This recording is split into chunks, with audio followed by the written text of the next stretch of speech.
Армысыз қымбатты көрермен, сіздермен бірге Түркістан телеарнасында жаңа жоба, нақтырақ айтсақ, ойқа подкасты, яғни пікір алаңы. Дәл осы подкастымызға әр шығарылым сайын жалпы қоғам талқысында жүрген ең негізгі, ең өзекті мәселелерді талқылайтын боламыз. Ендеше біздің бүгінгі шығарылымның негізгі арқауы, негізгі тақырыбы қазақтың дәл қазіргі ортақ қуанышы және тырнақшаның ішінде қайғысына айналған той жайында болмақшы.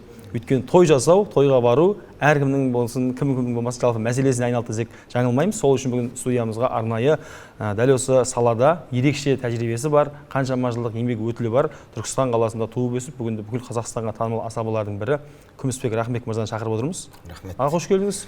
Рахмет. Сіздің тапсырысыңыз жоқ, тойыңыз жоқ күнге сәйкес келген екенбіз. Өте қуаныштымыз. Және біздің келесі спикеріміз Амангелді Қалыбек мырза, қоғам белсендісі. Бұл салада еш тәжірибесі жоқ. Еш тәжірибесі жоқ. Ең бастысы, тағы бір ерекше тұсы деп айтайықшы. Бұл кісі үйленді, бірақ үйлену той жасамаған сирек қазақтардың бірі. Өте сирек кездесетін адамдардың бірі деп айтайық. Ал ендеше құрметті қонақтар, ең алдымен мәселенің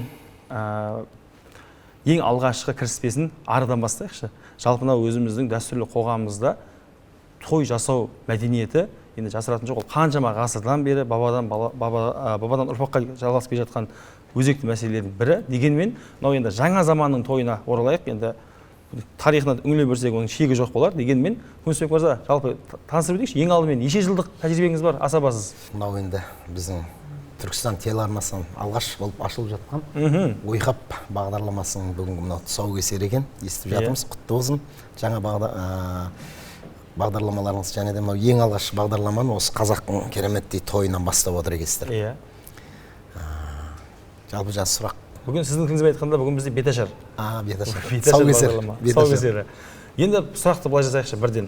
Жалпы сіз осы өзіңіздің еңбек жолыңызда, осы асабалық жолыңызда деп айтайық. Неше жыл болды атқарып келе жатқаныңызға? Маған қазір 28 жыл болды. Той тізгіндеп келе жатқаныңызға 28 жыл болды. 97 жылдан бері келе жатырмын, 20 жасымнан бастап. Осы жылдар аралығында қазақтың тойының форматы қаншама үдерістерге, қаншама өзгерістерге ұшырады. Мысалға жасыратын жоқ, біз бала кезімізде сіздер үйленген заманда шығар жаңағы құдалықтың 2 күн болуы дегендей, құданың үйіне қона жатып құдалық жасайтын, мысалға той жасайтын замандар болды. Ал енді біздің қазіргі негізгі толғантқан мәселелердің бірі мынау қазақтың тойы тойханаға қашан келді? Осы жайында. Тойханаға қазақтың тойы біздің өзіміздің Түркістандікін айта берейін, Түркістан төңірегін айтатын болсақ, біздің өзіміз Түркістан қаламызда 2000-дар келді жыл. 2000 жылдар. Өйткені алғаш сол жылдары бізде қалада бір 2-3 тойхана ашылды бірден. Сол 3-еу жұмысқа кірісті, ары қарай 4-еу, 5-еу, 6-еу жылдап уже тойхана саны көбейе бастады. Ол кездерден тойхана аз болғандықтан адамдар, жаңа тұрғындар тойханада 3-4 тойхана бос болмай қалса, қалғандар үйде палаткада істеп жатты баяғы кезде. Бірақ палаткада той тоқтаған жоқ, тоқтаған жоқ ол. Ол енді сол 2003-терден бері қарай тоқтай бастады. 2004-ке өте бастаған кезде, 2005-ке. Сол уақыттан бастап бізде тойханалар көбейе бастады. Елдің дамуымен қатар, жаңа біздің тойдың үдерісі де тойға қатысты жаңашылықтар пайда болды. Ресторанға өтті қазақтың бәрі, солай ма? Кафеде. Алғашында жаңағындай ресторанға тек адам басына төлейді. Мысалға бір 60 теңге ма, 80 теңге. 60 теңге? Мен өзім той істеген кезде 80 теңге тон тойхананың бағасы бір адамға. Бұл қай жыл? 2001. 2001 жылы бір адам басына 80 теңге төлейсіз. 200 адам болса қанша болады? 16 теңге. 16 теңге төлейсіз 200 адамға. Бірақ дастарханды өзіңіз жасайсыз. Продуктыңызды, керек азық-түліктеріңіздің бәрін үйден дайындап, турап алып келесіз. Сосын 2 тамақ па беретін ол кездерде. Ол кездерде қазіргідей бешбармақ емес. Ол кездерде сол жеңіл тамақтар беретін. Гуляш сияқты ма, бір анандай. Сосын кейін екіншіге сорпа ма, сондай тамақ беретін. Бір қою, бір сорпа тамақ беретін. Кейін барып өтті бұған. Сұрағымыз келетін, осы заманда болып жатқан тойлардың өте ұзақтығы қандай еді? Қазір енді әртүрлі өзгерістер ұшырап жатыр. Қазақстанның түкпір-түкпірінде әртүрлі мысалға. Екеуі жобалас сияқты. Палаткадегі тойлар сәл ұзақтау болатын. Өйткені тойхана емес қой ол. Уақытымен болмаса бір жабылып қалатындай. Есіктің алды болғасын, ауылды жерлерде әсіресе таң ата қайтады ғой. Жаздың күн болғаннан кейін 3-4-те таң атып кетеді ғой. Қайтқысы келген кезде. Күннен ұялғаннан қайтатын шығар ол кезде. Таң атып келе жатқасын қайтатын адамдар үйіне. Ал тойханаға өткеннен кейін уақытқа қарай енді сол ертеңгі жұмысы бола ма, басқалардың тіршілігі бола ма, 12:30 ары кетсе бірлерде ешкім қалмайды ол жерде. Түсінікті. Енді Күмісбек аға, бұл айтып отқан мәселенің барлығы, демек бұл екі жастың үйлену тойы, жаңағы үлкен той деп жатамыз енді қазіргі тілмен айтқанда. Бұл кезде сол 2-ақ той еді ғой. Үйлену той, сүндет той болды. Басқа тойлар сирек кездесетін жаңағы. Ал енді қазір тойдың түрі көп. Осы мәселеге тоқталайық енді. Қазір енді 30 жас, 40 жас, тілашар, алтын той, гауһар той, амангелді таңғалып отқан шығарсыз, осындай тойлар бар негізі. Бесік той, тұсаукесер. Өткенде бір тамада айтады, жақұт той басқарып жатырмын дейді. 45 жылдықты жақұт той дейді екенбізде. 50 жылдық алтын той ғой, 25 күміс той. Үйленгенде 45 жылдық тойды да жасап жатыр. Сондай. Тойдың неше түрі бар деп айта аламыз сондай қазір? Енді оны қазір отырып санайтын болсақ жете алмай кетеміз. Өзбекстанда қанша аспазшы болатын болса, сонша палаудың түрі бар деген сияқты. Қазақта да тойдың түр-түрі бар.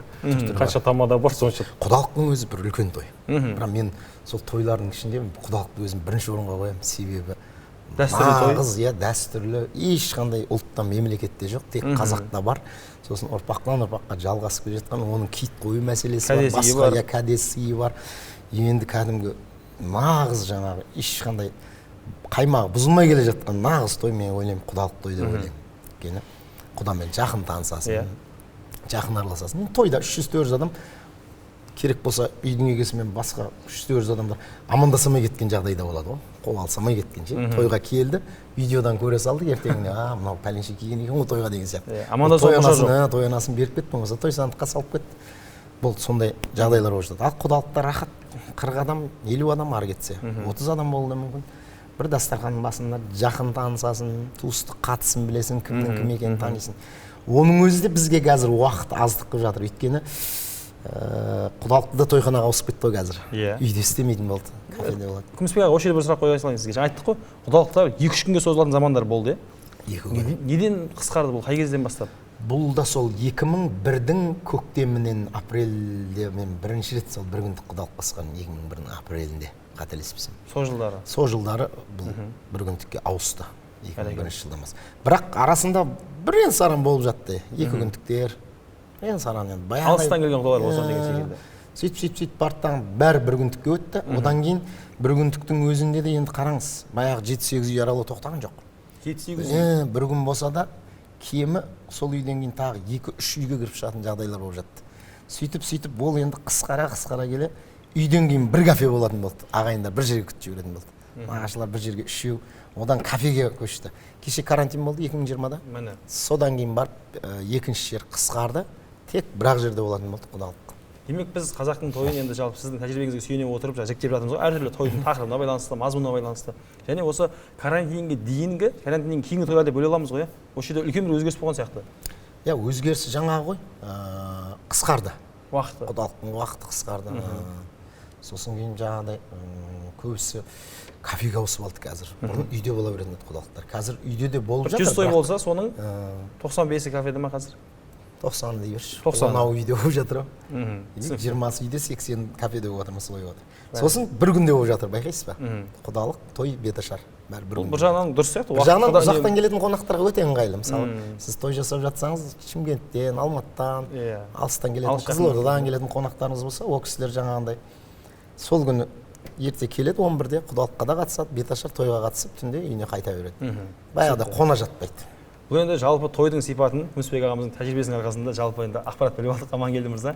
Келесі кезекте енді бұл тойдың жалпы сипаты. Келесі кезекте енді келесі бір тақырыпқа өтейік. Бұл той жасау мәселесіне қатысты.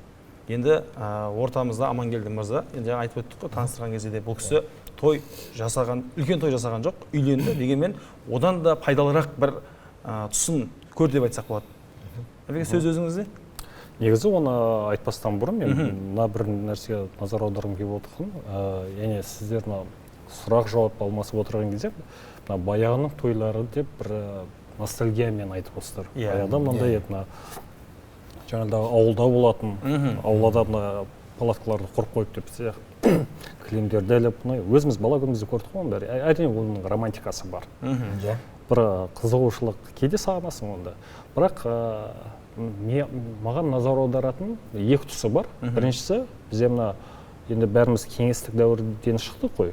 Сол кеңестік қоғамдық құрылымның қирап, жаңа мына капиталистік кезеңге өтуі байланысты. Мысалы, менің ойымша бұл тойлардың құдалықтың да жаңағыдай өзіңіз айтқандай 2 күннен қысқарып бір күнде беташарты құдалықта бір күнде өткізіп жібер деген сияқты бұл капитализммен тікелей байланысты сияқты. Яғни барлығымыз біз жұмыстамыз. Мысалы сөзін ашық керек енді. Мысалы біреу үйленіп жатып тойына шақыратын болса, ертерек барып ертерек қайтайықшы деген болады. Өйткені ертең мен жұмысқа баруым керек, мен келіп түнде демалып, ертең азанда жұмысқа шығуым керек деген сияқты. Барлығымыздың ойымыз сол. Яғни үздіксіз жұмыстамыз. Бұл 2000 жылдардың бастарында ауысқан немесе де тура соған келеді. Қазақстанның экономикалық жағдайына да байланысты тікелей.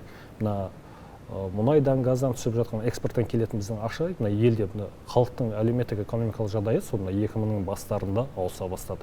Бұл да менің ойымша тойға осылай әсер етті. Әлеуметтік жағдай көтеріле бастады кішкене. Иә.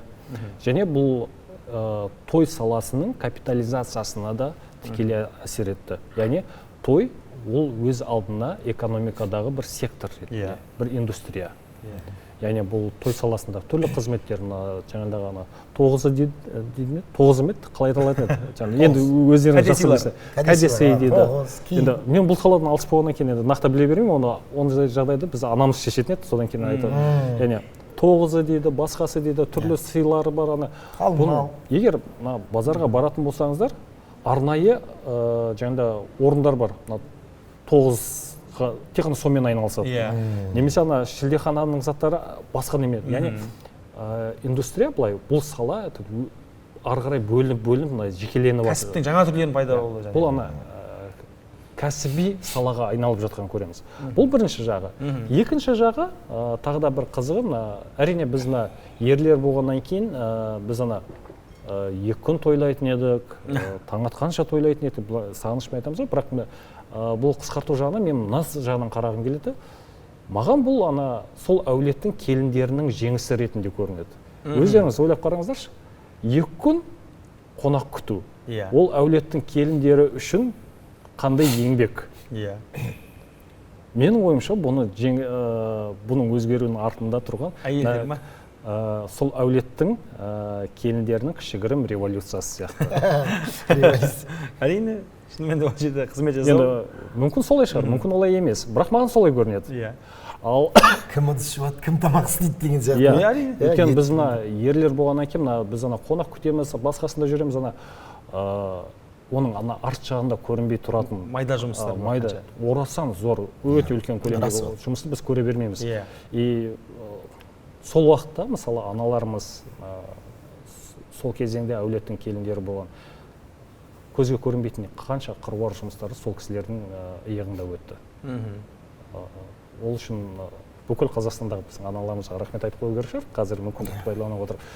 Яғни қазақтың қаншама тойын сол кісілердің арқасында өткізді. Еңбекқорлығының арқасында. Сұраққа қайта оралатын болсақ, шын мәнінде келген кезде, мен өз басым той істеуге қарсы болдым. Өзім үйленген кезде. Беташар өткіздік. Туыс, достарымыз, ағайындар барлығын шақырдық, өткіздік. Үлкен болмаса да енді... Тойхана үйде? Тойханада. Оның екінші бұл жағы да бар. Яғни неге тойхана деген кезде бір жағынан ол өте ыңғайлы. Екінші жағынан мен анама жаным ашиды. Яғни әкеме жаным ашиды, жеңгелеріме жаным ашиды. Яғни менің қуанышым оларға жүк болмасын деген түсінікпен. Сондықтан да мен жеңгелерім өте жақсы көреді. Жұмыс істетпесең бәрі жақсы көреді. Әрине. Жұмсамасаң. Бірақ оның екінші тарапы болды. Яғни экономикаға байланысты. Мен неге той істемедім? Өйткені менде мынандай бір таңдау болды. Немесе мен бүкіл ағайын туысқандарды, құда жекжаттарды, жаңағы араласатын жігіттер, достарымыз барлығын шақырып, үлкен той берем. Бір кеште соның барлығын үлкен қаражатты жұмсап жіберем деген. Немесе екінші тараптан мен пәтер алып алайын. Сол ақшаға. Және мен қазір келіншегім енді сөйлесіп, осылай ақылдастық, тойдың қажеті жоқ, одан да біз пәтер алайық деген. Менің ойымша, мен өте қатты жолым болдым келіншегіммен. Осындай түсіністікпен қарайтын. Яғни расында ұзақ мерзімдік пайдасын көбірек ойлайтыны бір кеш үшін емес. және қазір енді бізде отбасымызда пәтеріміз бар, құдайға шүкір. Иә, әрине, мысалы, мен мынадан аулақпын, яғни той істемеңдер, пәтер алыңдар деп айтудан аулақпын. Әркім өзі шешеді. Әрине. Әркімнің өзінің өмірі, өзінің таңдауы, өзінің жауапкершілігі. Бірақ мынандай жағдай бар, мысалы, көп жағдайда ол той мына үйленіп жатқан жігіт пен қыздың тойы емес. Бұл мына ата-ананың, әулеттің тойы. Яғни ата-ана кез келген ата-ана қуанышымен бөлісіп, туыстарын, ағайындарын, өзінің жора жолдастарын, қызметтестерін барлығын шақырып қуанышымен бөліскісі келеді. Ондай жағдайда мына үйленіп жатқан қыз бен жігіт бұл манекен рөлінде ғана қалады. Яғни бұлардың қуанышы емес, бұлар сол рөлді атқарып шығу керек. Сондықтан да бұл жерде тұруың керек деп қойсақ. Иә, бір образда. Бұл жерде оларды бір жертва ретінде көрсеткім келмейді. Мәселе ода емес. Мәселе мына, біз мына ақыл айтып, былай аяттауға құмармыз ғой енді. Соңғы кезде өздеріңіз әлеуметтік желіде көріп жатса. Бірақ көп жағдайда осы екінші тарапын да байқамай қаламыз да. Яғни бұл жерде тек қана қыз бен жігіттің ғана емес, оның артында тұрған ата-ананың, әулеттің, олардың абыройы, олардың қалаулары деген сияқты. Иә, мысалы, егер әулет көмектесіп, шығындарын өтеуге бұл жаса, әрине, ешқандай жоқ. Егер барлығынан жігіттің мойнына асып қоятын болсақ, бұл өте үлкен тәуекелдерге жол ашады. Неге? Өйткені түрлі құндылықтар жүйесінде өскен, тәрбие алған екі адамның бір отбасы құрып өмір сүру, ол өте қиын. Бір-біріне үйренісуі. Егер статистика қарайтын болсаңыздар, үйленгеннен кейін бір жылдың ішінде ажырасу ең көп уақыт сол. Алғашқы жылдар ажырасып кетеді. Алғашқы жылға. Ал енді ондай тәуекел тұрған жерде сіз оған шығындарды қосатын болсаңыз, ол өте ауыр нәрсе. Көтере алмайтын жүк. Ал бізде өздеріңіз жақсы білесіздер, кредит алып той жасау деген сияқты. Жаңағы елден ұят болмасын, жұрттан қалып кетпейік деген сияқты. Бірақ оның артында тұрған, мысалы, ағайын туысқандар, әрине олар барлығы келіп, қонағың болып кетеді, қуанышыңмен бөліседі, барлығына рахмет. Бірақ одан кейінгі өмірің, сен бір жыл бойы жаңағы кредитті төлеп отырғанда ағайындарың саған көмектесе ме бұл мәселе бойынша? Бұл айыптау емес. Просто менің айтып отырғаным, кез келген шешімді қабылдар кезде тек қана бір кеш үшін емес, сен өміріңді ұзақ мерзімге жоспарланғаның дұрыс. 3 жылдығын ойламаған еркектенбес деп осы жерде айтқансаң, мүмкін. Есебі болу керек. Сондықтан да шын мәнінде менде жолым болды деп айтайын. Сондықтан да қазір менде пәтерім бар. Түсінікті, Амангелді мырза. Келесі кезекте жаңа енді өзіңіз үлкен бір тақырыпты, үлкен бір тараудың бетін ашып кеттіңіз. Тойдың шығыны жайында.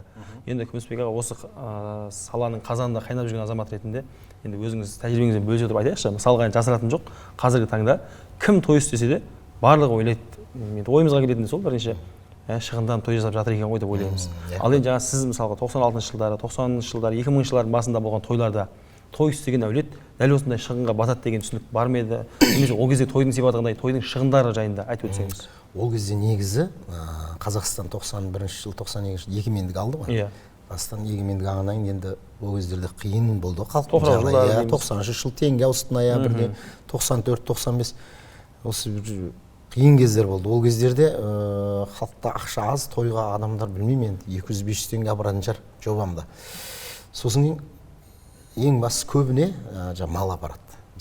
Нағашылар тай әкеледі дейді ғой, қазір тай дейді, бір 500 мыңға бере салады конвертпен. Сол кезде кәдімгі живой жетектеп келеді. Әркім шамасына қарай. Мысалы, біреу үлкен ат алып келеді, біреу кіші ат алып келеді. Аты болмаса ақшасымен барады да базардан ат сатып алады. Қымбат емес па ол кезде білмеймін. Енді ойдағырда халық енді сол өз деңгейінде тойға да мал түседі сонда. Біреу өгіз әкеледі, біреу сиыр, біреу ешкі, біреу қой әкеледі деген сияқты. Ақша да түседі оның арасында. Сонда ол өзде малдарын, басқа нәрселерін сатып, жаңағындай той жасайды, кредит жоқ қой өзде енді. Сонда орнына жаңа малдар келеді. Кейін тағы да бір қарызданып қалған болса, ана малды базарға сатады да жауып. Ол кезде де әрқайсысының өз есептері бар да халықтың. Енді кредит деген мынау 2000 қаншадан бастап шықты, берде шықты ғой енді. Берде шыққан болу керек. 2003 жылдарының өзінде кредит жоқ болатын болу керек ол кездерде. 2000 орталары болды. 2003-терде ше, Төрткөл, біздің үшін Түркістан жалпы айтқанда оңтүстікте мақта. кәдімгі бағасы бір көтерілді. Күзде болатын еді той деген. 1 килограмм мақтаның бағасы бір 90 теңге болған жағдай болды 2003 жыл. Сол жылы енді тарихта демалыс жоқ қой бізде. Мәссаған. Күндіз кеш той, Төрткүлге кетесің, Шымкент, Түркістан, Шорнақ, мына жағы, Жаңақорған, мына жағы Созақ, Шәуілдір. Дамыл жоқ. Дамыл жоқ. Мақта көтеріліп кеткен. Бәрі жаңа мақтан кезінде машина мінеді, көлік алады, біреу жаңа жер алады, біреу той жасайды, гүрілдеді. Сонда кредитсіз халықтың қолында сол кезде қаражат.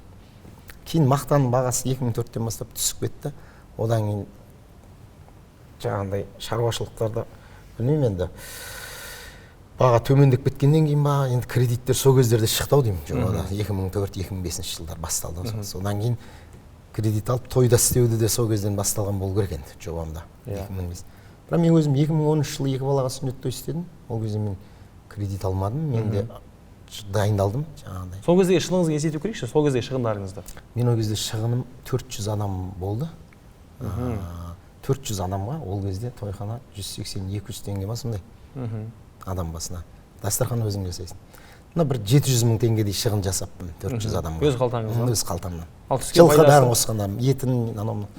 Түскен пайда 2 есе болды сонымен. 2 есе? 600-700 жасасам 1.300.000 ба сондай ақша түскен. Пайда келді.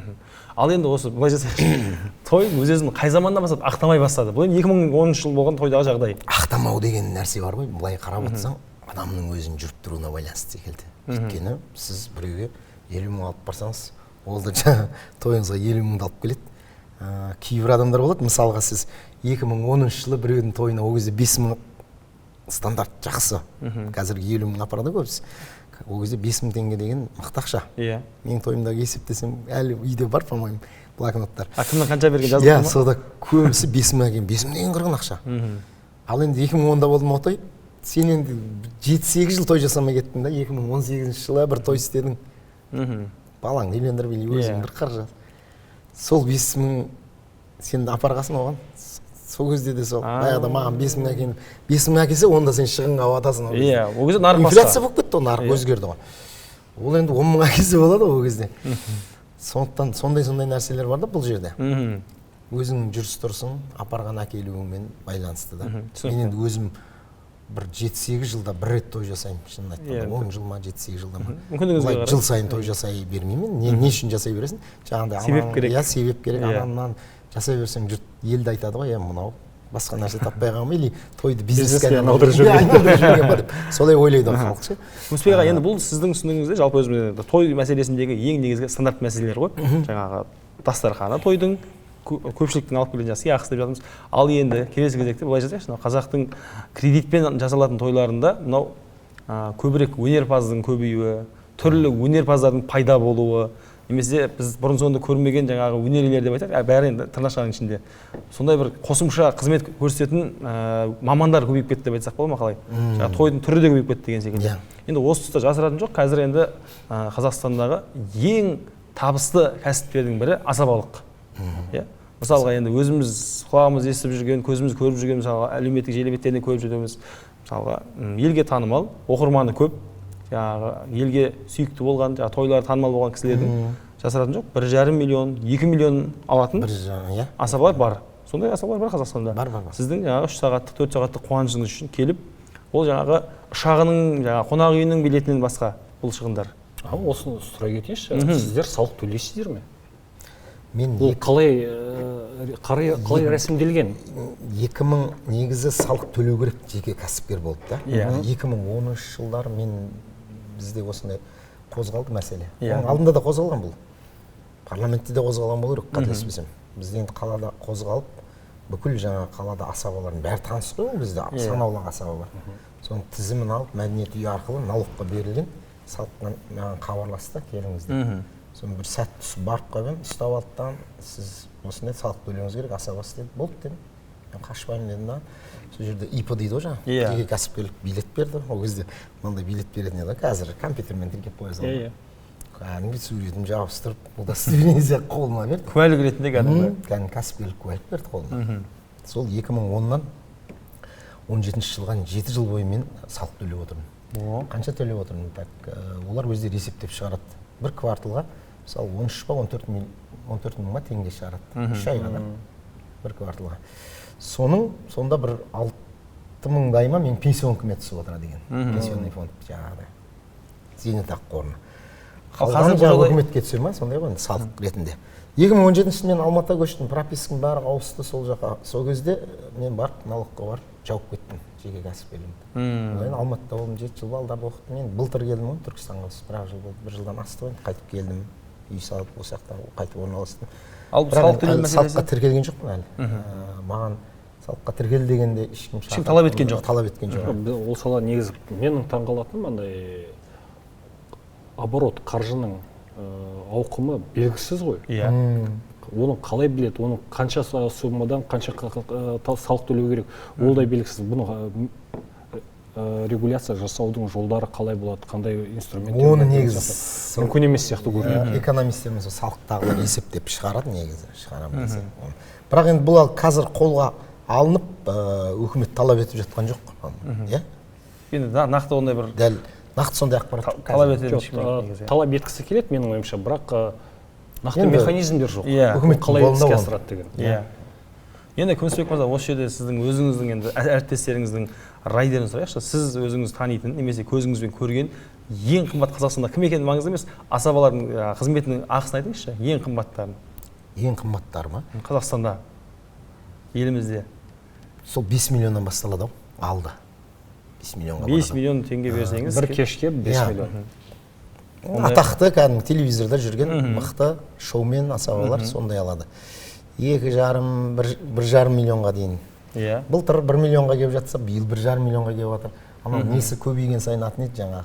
Подписчигі, оқырманы, клиент көбейіп, жаңағы просмотр көп сұранысқа ие бола бастап, талас болады ғой, мысалы бір күнде сіз той істейсіз, мен Нұрсұлтан үшеуміз той істейтін болып, бір тамадан жалдайтын болсақ, ол 3 адам бір күнге оны жалдап атқасын, ол бағасын көтеріп жіберетін шығармыз. Демек, сұраныста бар болып тұр ғой. Бар болғаннан кейін да. Ол анда қай ақынның айтқан ол өзінің несі ғой, бизнесі ғой ол асабаның.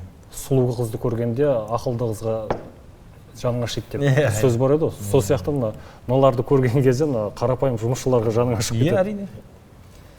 Біз ондай ставка алған емеспіз десе, шынымен түгел деп. Біз енді соның 10%-ді алған жоқпыз.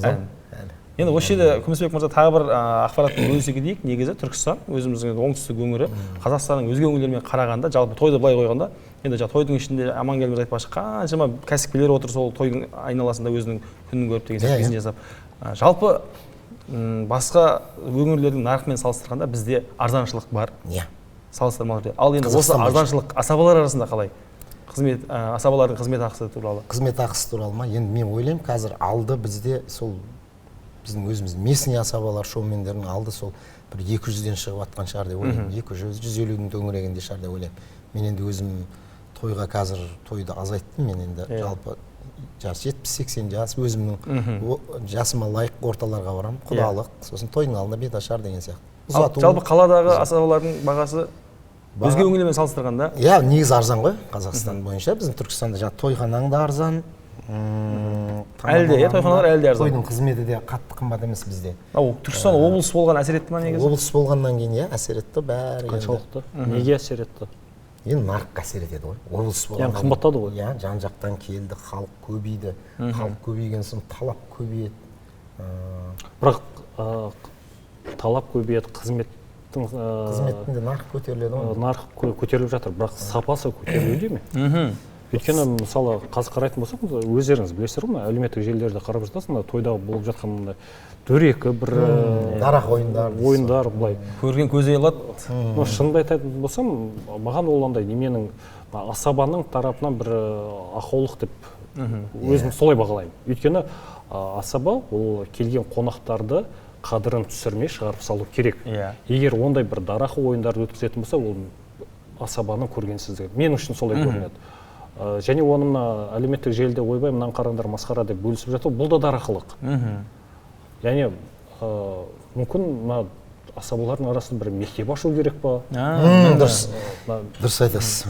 Асабалардың жалпы сапасы жайында қызметінің. Негізі біздің Түркістан, жалпы айтқанда Қазақстан ішінде, енді біздің Түркістанда жаңа барлық жағынан енді жан-жақтан келушілер көп. Нағыз қазақылық дәстүрдің қаймағы бұзылмаған, ұлттық құндылықтарды ұлықтайтын, сондай дәстүрді дәріптейтін жер ғой былай қарап отырсаң біздің Түркістанда. Енді жалпы жаңа сіз айтып отқан дарақылық ойын, дөрекілік ойындар енді біздің менталитетке сәйкес келмейді шынында да біздің тойда. Содан кейін ғой біз үлкендер болған ойбой біздің көке апаларымыз отырса тойда ой не мынау деп мысалға расында да мысалы біреу келінімен отыр, атасы қайнағасымен, інісінің келіншегі, болмаса қызыңмен отырсың бір тойда, анау аузына келген оттап тұрса тағы өте ыңғайсыз ана жерде ортада. Жаңағы асабалы мектебі дегеніңізге мен өте қолдаймын, қосыламын осы пікірге ше қатты. Мысалға кім өсмек мырза, осы сұрақты өзіңіздің адресіңізге қарай қояйықшы. Мысалға сізге асабалықты кім үйретті? Негізі асабалық деген бұл мамандық па, немесе табиғи дарын ба? Негізі мен бір кітапты оқығанмын енді баяғыда. Мен енді өзім мектепте оқып жүрген кезде шамалы енді өнердің арасында жүрдім. Ақындар айтысқан облыс республикаға дейін барып Бекар Шойбековтермен де айтысқанмын, сұрасаң айтып береді бәрі. Сол жағынан танылдым мектеп кезінде. Одан кейін жаңағыдай студент кезде балдардың арасында отырыс басқарып, солай жасап жүрдім. Кейін бітіргеннен кейін осы асабалық ойламаған жерден қолға алып кеттім мен. Неше жасыңызда? Сонда 20 болады ғой, 97 жылдар, 20 жасым. Кітап қарадым да, кітаптың ішінде Абайдың күйеу келтір, қыз ұзат, тойыңды қыл деген кітабы бар екен. Сол кітапты ашып қарасам, асаба бола қалсаңыз деген тақырыпта асабаның міндеттері толық жазылған ана жерде. Қандай болу керек? Асаба деген кәсіби жұмысының не екені жазылып болса. Әдебиетші болу керек, әзілкеш болу керек, ақындық, әншілік, домбыра тарта алу керек, бір аспапты ойнау керек. Ең болмаса жаңағы баян болсын, домбыра ойнасын. Тарихшы, шежіреші деген сияқты. Мысалы, әрбір рулардың шежіресінде жақсы жатқа білген абзалырақ. Осының барлығы бойында бар адам, ол енді мықты асаба деп ойлаймын өзімді. Анадан көріп оқыдым да. Сосын кейін жаңағыдай халыққа қандай сөз сөйлеуің керек, жылы сөйл, қадірменді ағайын, ардақты ағайын, құрметті қонақтар, туыстар, бауырлар деген сияқты жылы сөздермен әдемілеп басқару керек жөнінде барлығы жазылған анада. Оны бір оқып шықтым. Сосын тойға жаңағыдай ғой, Ержан деген ұстазым, Төлейіп өзім, сосын Арыстан Ахметов, Ерекең ұстаз ол. Екі кісі үлкен себепкер болды тойға шығып кетуіме. Демек, жаңағыдай кітаптар бізде қазір бар ма, қолданыста? Асабалар оны оқи ма негізі? Той деген кітап, мен ойлаймын оқымайды ау. Мен өйткені қазіргі жас асабалардың көбісіне айтамын да, осы сен кітап көбірек оқы, тілің сыну керек. Бала кезден біз ертегі оқып өстік қой. Одан кейін әдеби кітаптар, Бердібек Соқпақбаевтан бастадық. Бәрін оқып, повесть, роман, Әзілхан Нұршайып, ешқайсысын қалдырған жоқпыз ғой. Оның пайдасы сенің сөз сөйлеуіңдегі тіл байлығыңа көп әсерін тигізеді. Сосын сөздік қорың мол болады, сен еш жерде тосылмайсың. Егер кітап көп оқыған болсаң, кез келген жерде сөйлем құрастырып сөйлеп кете аласың. Елдің алдына шықсаң да, кез келген ортада отырсаң да, елдің алдына шығып кетсең де. Ал енді біздің жаңағы дарақы деген сөз, дарақы десе ойыңа бірден асаба деген сөз болады ғой негізі Қазақстанда қазір. Сондай бір дарақы қылықтарды, дарақы ойындарды алып келетін асабалар қайдан пайда болды? Осы жайында қандай пікірдесіз? Мен ойлаймын, бұлардың барлығы сол енді жалпы ютубта қазір енді солтүстік жақтарда, басқа өңірлерде ютубта ойындарын, жаңағы өзінің шоуларын салады ғой асабалар. Кесіп-кесіп. Қазір TikTok шығып кетті. Солардан көріп алаттаған, соны жаттап, сосын кейін соларға еліктеп шамалы, солардың сөздерін жаттап, сол ойындарды ойнатып, табысына қызығып, солардың табысына да бір жағы қызығатын шығар енді. Енді әйтеуір ол да бір кәсіп қой былайша қарап. Өнер деп қарағанмен кәсіп. Енді ана өнерді бітірген адамдар көбінесе асабалықты өнер деп мойындамайды. Негізі бұл талант Құдайдың берген адамға. Ол екінің бір асаба бола бермейді. Енді мен жаңағы бір әңгімеде айтылып қалды, жаңағыдай. Ең болмаса бір 50% шамалы білім болу керек. Ізденіс керек. 50-60%. Ізденіс керек, білім керек, оқу керек, шамалы үйрену керек, үлкендерден сұрау керек, білу керек, көбірек оқу керек, мейлінше. Өйткені халықтың бәрі сауатты ғой. Сенің әрбір сөзіңе ортаға шыққан кезде мән беріп отырады. Қалай сөйлейсің, қалай тұрасың. Ақпаратқа бәріне қол жетімді. Барлығына кез келген. Сондықтан тек ойын деп бассап ойната бермей, шамалы қара сөзбен жаңағындай өлең жолдарына да мән беру керек деп ойлаймын. Немесе асаба мектебі жайлы жаңа бір сөз қозғап қалдық. Сондай ашу керек сияқты. Қазір байқап жүрміз, асабалық курс сататын да асабалар бар. Бар деп арнайы мектебіне шақырып дайындайтын да асабалар бар. Сондай деп естіп жатырмын. Вот сондай жерлерден білім алып шықса, онда ұстаздар жақсы болса, ол жақсы асаба болады деп ойлаймын өзім. Негізі. Керек негізі.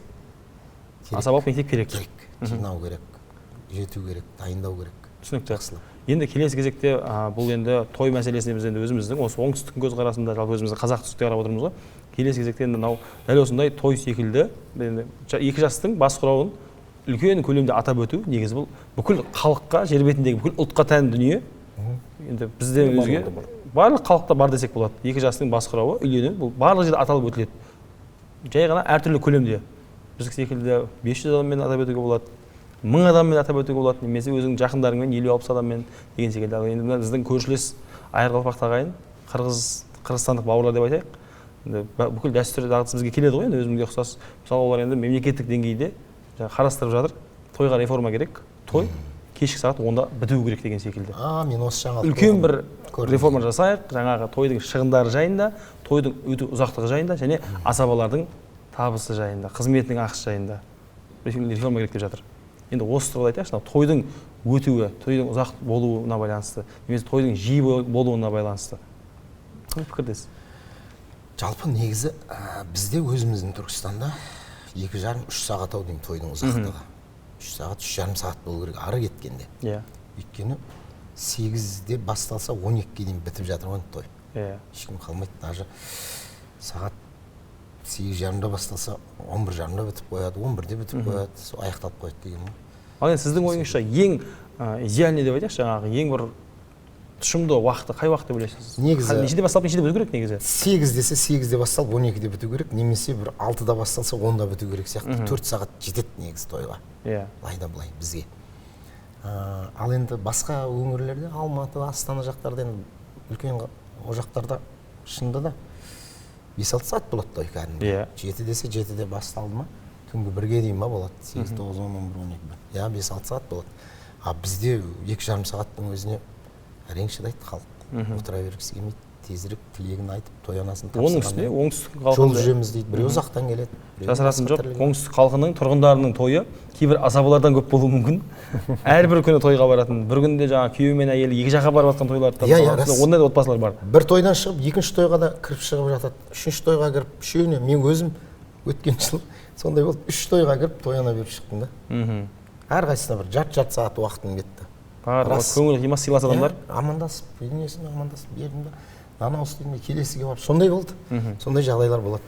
Күмісбек ағай, мынандай сұрақ туындайды да, мысалға негізі бүгінгі бағдарламамызда негізгі арқауы болған осы бір мәселе. Мысалы қазір енді әлеуметтік желіде пікір алаңында енді қазіргі қазақстандық тұрғындар деп айтайықшы, қазіргі отандастарымыз айтып жатады, көбірек мынау тойға қарсымыз, той болмасын деген секілді де пікірлер болып жатады. Көп айтады, иә. Енді осы тұрғыда қандай пікірдесіз? Мен мысалы енді сіздің о баста айтқан әңгімеңізді түсінгенім, демек біздің тәуелсіз Қазақстан өзі енді ел болып етек-жеңін жиғанда негізгі екі тойды алып қалды. Бірінші үйлену той әрине, ол құдалық той дәстүрмен қатар жүрді, және сүндет той ғана болатын. Ал енді сіз осы жайында жалпы қандай пікірдесіз? Жалпы негізі халық ше, жалпы өзі біледі, өзім ойымша. Той жасағысы келе ма, жасағысы келе, шамасы келген адам жасайды. Ал шамасы келмесе де жасап жатқандар? Келмесе де жасап жатқандар бар ғой, жаңағыдай кредит алып деген мәселе айтылды ғой. Мен ойлаймын, той біткеннен кейін бірден сол кредитті апарып қайтып жауып тастау керек секілді. Ол жаңағы қош айына бір 100 мың төлейді екен ғой. Ақшаны деп бергісі келмей қалатын адамдар болуы мүмкін да. Оны жауып тастау керек сияқты. Болды, өз-өзімен жабылды, өз несібімен өзі бәрі бітті. Ырзамын, әйтеуір мені аман есен, Аллаға абырой, Аллаға шүкір абыроймен аман есен өткізіп алдық тойды деп жауып тастай салу керек сияқты да. Көбісі жаңағындай кредит алып ойбай төлей алмай созып. Ал тойдың түрлері жайында? Түрлері жайында жалпы енді той көбейіп кетті қазір. 30 жас, 35 жас, 40 жас, 40 жастың 2-3 жылдан кейін өзінің келіншегі 40-қа толады дегендей солай кете береді. Жоқ, ондай тойларды мен ойлаймын, мысалы 30 жас, 40 жас дегендерді ол достарымен жаңағыдай шағын қылып өткізуге болады ондай тойлар. Гүрілдетіп емес та. Отырыс басқасы. Иә, отырыс басқасы достарыңмен бір 40-50 адам төңірегінде ма, өзіңнің жақын-жақындарыңмен. Ал енді оны гүрілдетіп жіберген ыңғайсыз сияқты. Қасында бір сүндет той, бірдеңесі бірге болса мақұл екен. Көп қой той қазір. Дәстүрлі тойды ала жүру керек пе қасында? Дәстүрлі бір тойды ала жүру. Аман келдіңіз осы тұрғыда? Негізі, жаңағы сөзде былай сөздің айтылуы бар, яғни текст бар, контекст деген бар, подтекст деген бар. Соны қарап отырған кезде біздегі тойдың уақытын немесе тойдың түрлерін деген сияқты бір регуляцияға келтіру керек сияқты ойда жүрген сияқты көрінесің. Иә. Мысалы Қырғызстандағы мысалды келтіруіңде мысалы сол ой шығар деген. Шын мәнінде қарайтын болсақ, мына ағамыздың айтып отырғанына мен келсем, халықтың өзі біледі. Яғни мемлекеттің тарапынан мына азаматтық қатынастарды регуляция жасауы ол дұрыс емес. Яғни мемлекет азаматтардың, яғни азаматтық қоғамның істіне араласуға болмайды.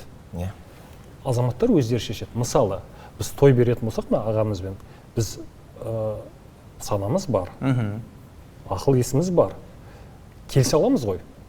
Осына тұрып, былай істейік, былай істейік, былай істейік. Екі жақта да келістеретін, win-win. Міндетті түрде мемлекеттік бір орган келіп, жоқ, сендер былай істеулерің керек деп айту керек пе? Жоқ. Яғни бұл жерде мәселе неме дейді ғой, біздің қоғамда біршама инфантильный деген бағалар беріліп жатады, жас балаға ұқсайды деп.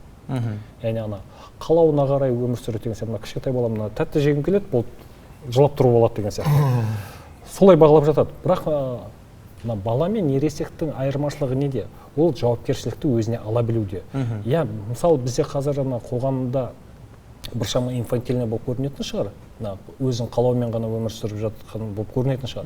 Бірақ мен ойымша бұл уақытша көрініс қана. Яғни біршама уақыт өткеннен кейін қоғамда есейе бастайды. Және артық шығындарда, артық әрекеттерде бұл маған расында керек емес пе деген. Өзі ой елегінен өткізе алатындай. Иә.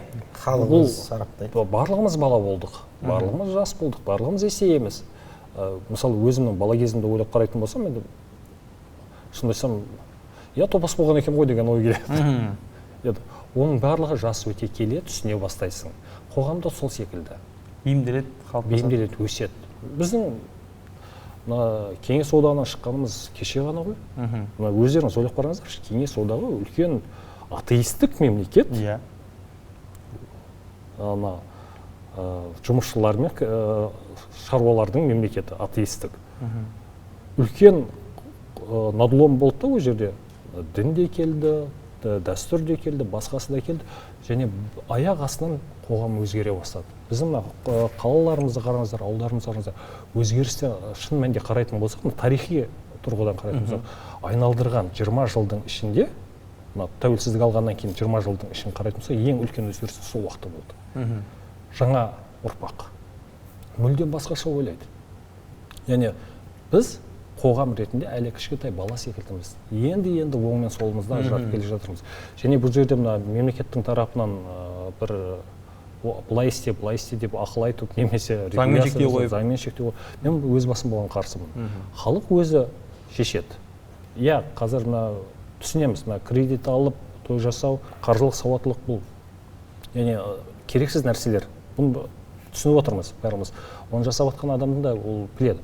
Бірақ өзіне жауапкершілікті алып үйренсін. Болды. Біз оны мысалы шектеу барып қойғанымыз ол дұрыс болмайды. Яғни өзі шешім қабылдап, егер біз балаға шешім қабылдап, және сол қабылдаған шешімдерге жауапкершілікті алуды үйретпесек, ол өмір бақи бала болып өтеді. Ол еш уақытта есеймейді. Қоғамға да біз шешім қабылдауды және сол шешімге жауапкершілікті өз мойнына алуды үйретуіміз керек. Мүмкіндікті беруіміз керек. Сол кезде ғана қоғам есейеді. Демек шектеулермен? Жоқ, шектеумен еш уақытта бір жақсы нәтижеге жете алмаймыз. Демек, той жасаған қазақ қалауынша той жасасын. Иә, қалауынша жасасын. Қалауынша жасасын. Мүмкіндігінше. Өйткені ол көптен күтті сол күнді. Тек балалықпен емес. Даналықпен. Ақыл ойға сап, ой елегінен өткізіп, осылай жасасам дұрыс па деген сияқты. Мынандай шығындар керек емес бізге деген сияқты. Ақылдасып отырып жасаған дұрыс. Келісіп пішкен тон келте болмас деп.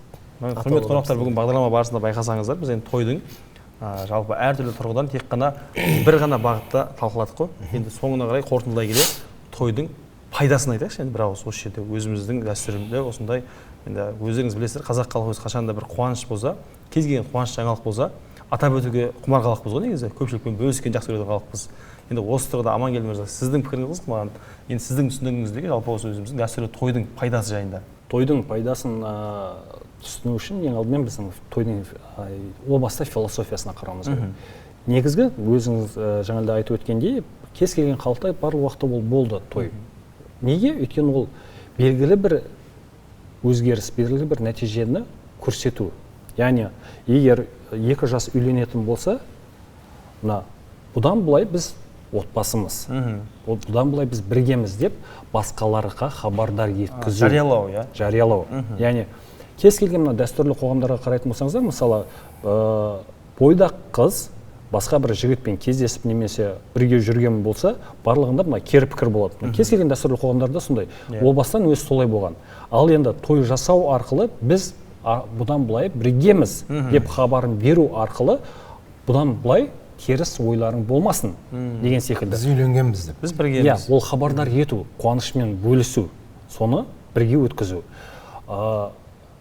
Сол сияқты басқа да тойлар бар. Жаңағы шілдехана дейді, тұсаукесер дейді. Белгілі бір жетістіктермен бөлісу, хабардар еткізу. Ең басты бұл жердегі пайдасы өзіңе жақын адамдар, ағайын туысқандарың, достарыңмен, жора жолдастарыңмен сен қуанышыңмен бөлісу.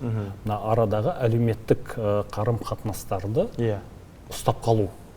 Яғни ағайын туысқан егер айына жылына бір рет көретін болсаң, ол 1000 жерден ағайын туысқан болса да алыстай бастайсың. Сен олармен ортақ бір эмоцияларды бөлісу арқылы сен әлеуметтік қарым-қатынасты ұстап қаласың.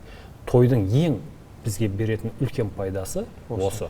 Біздегі арадағы туыстық қарым-қатынастарды, достық қарым-қатынастарды, жылы қарым-қатынастарды ұстап қалу. Ал енді шығын жағынан қарайтын болсақ, әрине бұл адамның өзіне байланысты. Ағамыз айтқандай, егер сен араласатын ортаң болса, өзіңнің қызметің болса, жаңада өткен қызметің деген сияқты, соған байланысты бұл шығын жауып отырады, немесе жаппай. Ал шығын қаржы жағынан келетін болса, бұл енді тартысты немеге кіреміз. Бірақ енді екі тарапында қолдауға болады. Дәстүр жағынан былай біздің қоғамдық тарапынан қарайтын болсақ, бұның пайдасы өте көп. Бірақ ең бастысы бұл жерде балалықпен емес, ағамыз айтқандай даналықпен жасағанымыз дұрыс. Негізі қонақтардан келе аласыз ба, келе алмайсыз ба деп баяғыда Алматыда тұратын таныстар звондайтын еді ғой. Мыналар ұят емес, тойға келе аласыз ба, келе алмайсыз ба деп. Өйткені шығын сұрайды дейміз ғой, сөйтсек, ол кезде ол жақта қымбат деген ресторандар ше, бір адамның отыратын орынның бағасы пәлен сом. Біздегі жаңағы тойханаға 200 теңге төлеп, өзің дастархан жасай салатын заман ғой ол кезде. Анаған таң қаламыз, сөйтсек, жаңағы орныңа ол төлейді ғой, шығындалады ол. Қарап отырсаң, ол дұрыс екен. Енді бізге сол келе жатыр. Бізде енді ұялмай, келе аласыздар ма? Неше адам келе аласыздар? Келе алмайсыздар ма? Енді бір отыратын орын 10 мың ба, 12 мың ба, қазір тойханада сондай ғой мысалы. 10 мың теңге дей беріңізші, средний, орташа есеппен. 10 мың теңге, бір үйден 2 адам келетін болса 20 мың. Сіз 2 орын дайындауыңыз керек. Бір адам келсе, бір орын дайындайсыз, бір орын сізге пайда. Басқа бір адамды отырғызасыз оған. Солай болу керек сияқты, есеппен болу керек сияқты. Сонда ешкім тойда артық шығынға ұшырамайды деп ойлаймын. Бір жағынан бұл басқалардың уақытына деген құрметің. Келе алмаймын деп қазір рахат қой. Қоғамда ғылым дамып кеткен, Каспий Голд тарс аударып жібереді, той анасын, мә деп. Болды, сен келе алмайды ол адам дейсің, сіз тойға келмесе де ризасыз. Осы жағынан қатты қарайтын болса, ұялмай кәдімгідей. Онда ол кезде той өз-өзін шығындарын есептеу керек. Шығын болмайды деп ойлаймын ол кезде. Енді мен айтайын, естелік, не дедіңіз ғой, жаңағы тойдың пайдасы дедіңіз ғой. Мен бір ауыз сөзбен айтсам, үлкен естелік қой. Естелік. Ертең анау кассетаға түседі, видеоға. Бала-шаға көреді, оның бала-шағасы көреді. Міне, ата-анам маған осындай той жасап берген. Міне, мына тойда мынандай кісілер болған. Бір жағы бір естелік. Екінші жағы Амангелді айтқандай, бүкіл ағайын басын қосасың, қуанышың бөлісесің. Айында көрмесең, ағайын жылында көрмесең, жек жат демекші. Тойда қуанышта көресің. Тойда отырған адамға шулай бермеңдерші деп айта беруге де болмайды. Шулай берсін. Ол шулап тоқтайды ғой өзі. Өйткені олар қанша уақыттан бері бір-бірін көріп, сол тойда көріп отыр да. Сағыныш басылмай жатыр. Басылмай, сол кезге дейінгі олардың арасында 10 жыл көрмеген болса, 5 жыл көрмеген. Сол аралықта қандай жаңалықтар болды, соны айтып ахахалап отырады. Енді қазір ондай айта алмайды, өйткені WhatsApp-пен жаңалық күніге жетіп отырады. Қазір тыныш отырады тойда десең. Бір күн қарасаң, тойда да барлығы телефонмен отырып, ешкім қарамай қой. қуанышын бөлісіп бүкіл ағайынның басын қосасың. Сонша ел тілек айтады жастарға да. Сол тілекті періште аумин деп, сол тілектің бәрі қабыл болсын деп отырады. Демек көптің тілегі қабыл деп. Ең пайдасы сол ғой енді, былайша айтқанда. Ең үлкен пайдасы сол, көпшіліктің тілегін. Жақсы тілек еш балаңа той жасап бер, сен де бір міндетіңнен құтылған секілді боласың, және балдарың да қуанышта болады да. Ата-анам маған осылай той жасап беріп еді деп кейін айтып отырады енді, мысалға. Демек, бір келетін өмірде осындай бір естеліктер жақындарыңмен болатын. Қазақтың той бітпесін деген сөз сол ғой, негізі той халықтың қазынасы дегені. Ойлаймын, өз-өзін жаңағыдай той қазына ғой, былай қарап отырсаң, халықтың қазынасы. Ешқандай ол жерде шығын болып кетеді. Жаңағы өлең бар ғой. Шығын шығып кетті деп тарылма, шыққан шығын орын толып оңалар. Күлімдеген ұлың тұрса, қызың тұрса алдында дей ма? Сондай өлең жолдар бар ғой, айтып жүрген. Сол секілді. Демек, қазақ бар кезде той бар дейсіз ба? Қазақ бар кезде той бар. Тоқтамасын. Құдалығымыз тоқтамасын. Өйткені ұрпаққа біздің қалдыратынымыз осы салт дәстүріміз. Иә. Ұлттық ерекшелігіміз деп бір жағынан. Ұлттық ерекшелігіміз. Анау кит қойып жатыр. Ойбай, баяғыда мысалы мата нелер қоятын еді құдалыққа. Ол маталар үйге келеді, екінші құдалыққа кетіп ауырып тұр. Жоқ, қазіргі құдалықтарда уже өзі қазіргі заманның, қоғамның дамуына байланысты деп айтам ба, қалай десем. Немесе халықтың жағдайы жақсаруына байланысты ма, жалпы өзгерістер көп қарап отырсаң. Қазір ешкім мата қоймайды баяғыда. Бір ыдыс қояды, ас үйге керекті бір шайнек, болмаса жаңағындай бір қазан деген сияқты кәдімгі. Кастрюль деген сияқты бір заттар, ақшалай тұрмыстық қажеттіліктен бөлек, конверт қойып жатады, алтын тағып жатады, енді бір-біріне деген сый құрметі. Демек, бұл бәрі сайып келгенде халықтың жағдайы, көтеріліп келе жатыр, әлеуметтік жағдай. Біреулер айтады, ойбай, той жасап біз өмір баймаймыз, ондай да мұндай. Жоқ, олай айтуға болмайды. Той әркімнің өзінің несібесі бар, сонымен келеді, сонымен кетеді. Бәрекелді, түсінікті. Ендеше құрметті қонақтар, бүгін осылай бағдарламамызға келіп, ерекше шығарылым болды деп ойлаймын. Өйткені бүгін енді той мәселесі, жалпы көпшіліктің көкейінде жүрген мәселе, әртүрлі ракурста, әртүрлі тақырыпта қарадық. Енді ең бастысы сол. Бұл енді бірінші кезекте бабаларымыздан қалған дәстүріміз, ұлттық ерекшелігіміз. Екінші кезекте өздеріңіз айтпақшы, ортақ естеліктер, туыс ағайынмен бас қосу, ерекше бір тұсы бар. Және Күмісбек ағамыз айтпақшы, егер абыройлы өмір сүрген болсаң, сол тойыңда сіз секілді табыс табуға да болады. Ондай да жағынан бар. Және Амангелді мырзаның жастарға ерекше бір қажылық тұрғыда айтқан бір кеңесі деп білейік. Ол кеңеске құлақ асу өз еркіңізде, таңдау еркі қашанда өзіңізде. Шешімді өздері қабылдайды. Өзі қабылдайды. Мысалы, екі жас бірігіп шынында да ғой, мен үлкен тойдың керегі жоқ. Бізге құдалықпен беташар істеп берсеңіз болды. Үлкен тойға жұмсайтын қаражатқа біз жаңағыдай үй алайық десе, ода тұрған не бар? Жаңағы первоначалғы ипотекаға үй алып жатыр ғой, қазір сондай сияқты мысалы. Сол сияқты. Демек, таңдау еркі өзіңізде қашанда. Бәрекелді. Ендеше құрметті ағалар, бүгінгі бағдарламамызға, подкастқа келгеніңізге алғыс білдіреміз.